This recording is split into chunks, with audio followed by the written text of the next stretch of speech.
Army chief general Asim Munir ने सवाल किया कि मायूसी फैलाने और डिफॉल्ट की बातें करने वाले आज किधर हैं? क्या उन्हें जवाबदेह नहीं ठहराना चाहिए? कराची में ताजिर और सनतकार बिरादरी से खिताब में बावर कराया कि मईशत के तमाम इशारे मुस्बत हैं, अगले बरस तक मजीद बेहतर होंगे। सिर्फ पाकिस्तान ही पाकिस्तान को बेल आउट करके माशी इस्तेहकाम ला सकते हैं।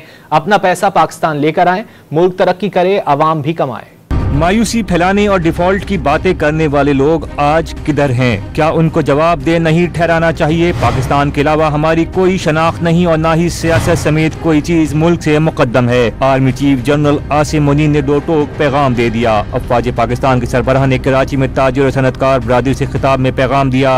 1 साल पहले छाए हुए मायूसी के बादल छट चुके, मईशत के तमाम इशारे मस्बत हैं, अगले बरस तक माशी इशारे मजीद बेहतर होंगे। आप अपना पैसा लेकर पाकिस्तान आए ताकि अवाम कमाए और मुल्क भी तरक्की करे। सिपह सलार ने मुल्क की सालमियत और तरक्की को हर किस्म के मफादात से बालातर करार देते हुए वाजे किया कि जितनी भी मुश्किलात हो, कौम मिलकर खड़ी हो जाए तो कोई कुछ नहीं बिगाड़ सकता। आर्मी चीफ ने मुल्क की जोग्राफियाई सरहदों के साथ साथ डिजिटल सिक्योरिटी को भी रियासत की जिम्मेदारी करार दे दिया। जनरल आसिम मुनीर ने कराची एक्सपो सेंटर में बैनुल-अक़वामी दिफाई नुमाइश का भी दौरा किया। नुमाइश में शरीक गैर मुल्की फौजी हुक्काम और दिफाई मंदूबीन के साथ बातचीत की और दोस्त ममालिक के दिफाई मैन्युफैक्चरर्स की शिरकत को सराहा।